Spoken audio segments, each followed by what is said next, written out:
కర్నూలు జిల్లా Yemmiganur leather society MLA BV Jayanageswara Reddy ఆకస్మిక తనిఖీ చేశారు. సొసైటీ సభ్యుల అక్రమాలపై స్థానికుల ఫిర్యాదు మేరకు ఆయన ఈ తనిఖీలు చేపట్టారు. పట్టణంలోని లెదర్ సొసైటీ కార్యాలయం కొన్నేళ్లుగా మూతపడింది. అయితే బయట తాళం వేసి లోపల పనులు చేస్తుండడాన్ని తనిఖీల్లో నిర్ధారించిన ఎమ్మెల్యే వారిపై ఆగ్రహం వ్యక్తం చేశారు. సొసైటీ సభ్యుల అక్రమాలపై వెంటనే విచారణ చేయాలని సంబంధిత అధికారులకు ఆదేశాలు జారీ చేశారు ఎమ్మెల్యే జయనాగేశ్వరరెడ్డి.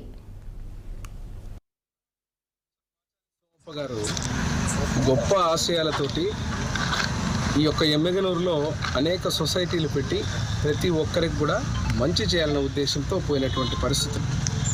చరిత్ర చెప్పాలంటే ఇక్కడ కనిపిస్తున్నటువంటి లెదర్ సొసైటీ మీరు చూస్తున్నారు.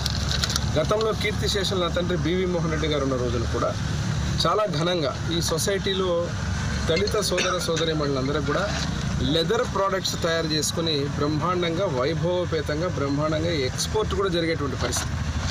మరి ఈరోజు ఈ సొసైటీ దుస్థితి ఇక్కడ చూస్తుంటే చాలా బాధాకరం. నేను అందుకే చెప్పా పెట్టకుండా ఈరోజు సర్ప్రైజ్ విజిట్ చేశాను. 3 రోజుల క్రితం ఇక్కడ ఉన్నటువంటి షేర్ హోల్డర్స్ అందరూ నాకు వచ్చి ఒక రిప్రజెంటేషన్ ఇవ్వడం జరిగింది. సార్, లెదర్ సొసైటీలో చాలా అవినీతి జరుగుతుందంటే నేను కూడా ఆశ్చర్యపోయినా. ఎందుకంటే సొసైటీ లేదు కదా అనే భావనలో నేను కూడా ఉన్నా. సొసైటీ మూతపడింది, సొసైటీ జరగట్లేదని.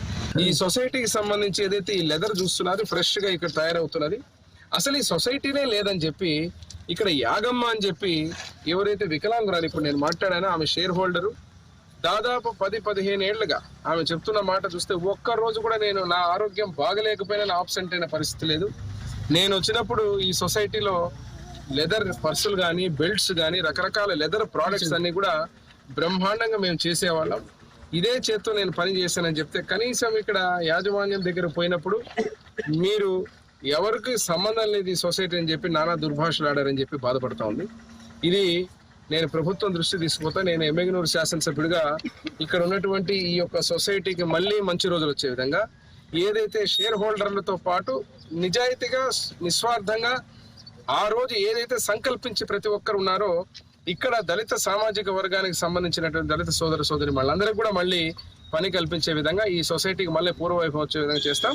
వీళ్ళ మీద కూడా ఏదైతే ఉందో ఎంక్వైరీ నేను ఇప్పుడే జిఎం ఇండస్ట్రీస్ కూడా మాట్లాడాను.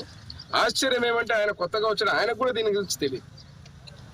ఈ వివరాలని తీసుకుపోతా. ఇది ఖచ్చితంగా దీని మీద ఎటువంటి ఎంక్వైరీ వేసి ఏ రకంగా వీళ్ళు దోపిడీ చేస్తున్నారో ఆ దోపిడీని అరికట్టడమే కాకుండా చర్యలు తీసుకునే విధంగా వీళ్ళ మీద, అదే రకంగా న్యాయపూరితంగా కోరుతున్నటువంటి షేర్ హోల్డర్లు ఎవరైతే ఉన్నారో వాళ్ళందరికీ ఈ సొసైటీలో మళ్ళీ పని కల్పించే విధంగా ముందుకు తీసుకోవాలి.